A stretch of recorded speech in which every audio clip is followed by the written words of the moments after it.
안녕하세요. 오늘은 SNS라는 말이 조금은 낯설게 느껴지는 분들을 위해 이 SNS가 도대체 무엇이고 왜 요즘 이렇게 많이 이야기되는지, 그리고 우리 삶에는 어떤 의미를 가질 수 있는지에 대해 차분히 이야기해 보려고 합니다. SNS는 소셜 네트워크 서비스의 줄임말입니다. 말이 조금 어려워 보이지만 아주 쉽게 풀면 이렇습니다. 친구나 가족 또는 나와 관심사가 비슷한 사람들과 사진이나 글, 영상 같은 것을 서로 나누며 소통할 수 있는 디지털 공간입니다. 예전처럼 직접 만나지 않아도, 전화나 문자만 주고받지 않아도 서로의 일상과 생각을 더 생생하게 공유할 수 있는 새로운 형태의 만남의 공간이라고 할 수 있습니다. 우리는 오랫동안 사람과 사람 사이의 소통을 위해 여러 방법을 사용해왔습니다. 편지를 쓰던 시절도 있었고, 집 전화로 안부를 묻던 시절도 있었죠. 휴대전화가 생기면서 문자 메시지가 익숙해졌고, 그 이후로는 카카오톡 같은 메신저가 자연스럽게 생활 속에 자리 잡았습니다. SNS는 그 흐름의 연장선에 있는 도구입니다. 다만 SNS는 단순히 말로만 소식을 전하는 것이 아니라 사진과 영상, 글을 통해 상대방의 하루를 함께 보는 듯한 느낌을 주는 것이 특징입니다. 예를 들어 손주가 학교에서 어떤 활동을 했는지, 친구가 여행지에서 어떤 풍경을 보고 있는지, 오래전 동창이 요즘 어떤 취미를 즐기며 지내는지를 사진 한 장, 영상 하나로 바로 볼 수 있습니다. 전화로 잘 지내? 라고 묻는 것과는 또 다른 깊이의 소통이 이루어지는 것이죠. 그래서 SNS는 전화나 문자보다 더 풍부한 소통이 가능하다고 이야기됩니다. SNS의 가장 큰 가치는 사람과 사람을 계속 이어준다는 데 있습니다. 나이가 들수록 사람을 새로 만나는 일은 줄어들고 자연스럽게 관계의 폭도 좁아지기 쉽습니다. 하지만 SNS에서는 예전에 연락이 끊겼던 친구를 다시 찾기도 하고, 같은 관심사를 가진 사람들과 새로운 인연을 만들기도 합니다. 직접 만나지 않아도, 자주 연락하지 않아도 서로의 소식을 계속 보고 느낄 수 있다는 점에서 관계가 완전히 끊어지지 않도록 도와주는 역할을 합니다. 특히 어르신들에게 SNS는 단순한 유행이 아니라 삶의 연결고리가 될 수 있습니다. 자녀나 손주가 멀리 살고 있더라도 SNS를 통해 일상을 자연스럽게 공유하다 보면 마치 곁에 있는 듯한 느낌을 받을 수 있습니다.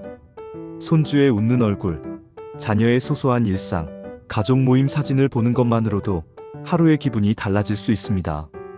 이런 경험은 외로움을 줄여주고 정서적으로 큰 위안이 되기도 합니다. 또한 SNS는 추억을 되살리는 공간이기도 합니다.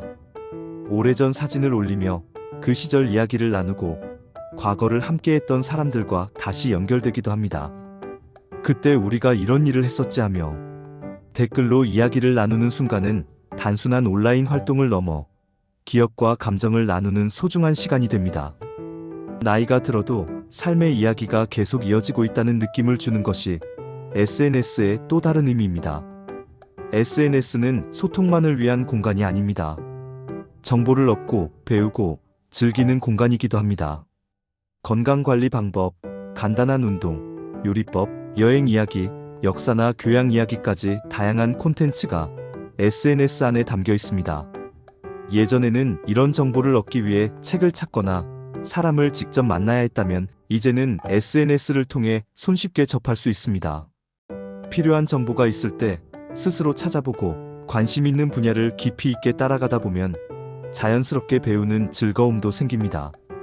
무엇보다 중요한 것은 SNS가 우리에게 말할 수 있는 자리를 만들어준다는 점입니다. SNS에서는 유명한 사람만 이야기를 하는 것이 아니라 평범한 일상을 사는 사람도 자신의 생각과 경험을 나눌 수 있습니다. 오늘 먹은 음식 이야기, 산책하며 본 풍경, 문득 떠오른 생각 하나도 누군가에게는 공감과 위로가 될 수 있습니다. 나의 이야기가 누군가에게 닿고 또 그에 대한 반응을 받는 경험은 삶에 활력을 더해줍니다. 물론 SNS를 사용할 때 조심해야 할 점도 있습니다. 모든 것이 공개되는 공간인 만큼 개인정보를 지키는 것이 중요하고, 낯선 사람의 연락이나 의심스러운 정보에는 신중해야 합니다. 하지만 이런 부분은 천천히 배우고 익혀가면 충분히 안전하게 사용할 수 있습니다. 중요한 것은 두려움 때문에 아예 멀리하는 것이 아니라 올바른 사용법을 알고 나에게 맞는 방식으로 활용하는 것입니다. SNS는 젊은 사람들만의 문화가 아닙니다. 나이가 들어도 사람은 사람과 연결되고 싶고, 이야기하고 싶고, 공감받고 싶어 합니다. SNS는 그런 인간의 자연스러운 마음을 디지털 공간에서 가능하게 해주는 하나의 도구일 뿐입니다. 복잡하게 느껴질 필요도 없고, 남들처럼 잘해야 할 필요도 없습니다. 나에게 의미 있는 소통, 나에게 편안한 방식이면 충분합니다. 결국 SNS의 본질은 기술이 아니라 사람입니다. 화면 속에는 여전히 사람의 이야기와 감정이 있고 웃음과 추억이 있습니다. SNS는 그 모든 것을 이어주는 새로운 형태의 다리입니다. 이 다리를 통해 우리는 나이와 거리의 한계를 넘어 계속해서 서로의 삶을 나눌 수 있습니다. SNS는 어렵고 낯선 것이 아니라 우리 삶을 조금 더 풍성하게 만들어줄 수 있는 또 하나의 소통의 방식입니다. 오늘 이 이야기를 통해 SNS를 바라보는 마음이 조금이라도 편안해졌다면 그것으로 충분합니다.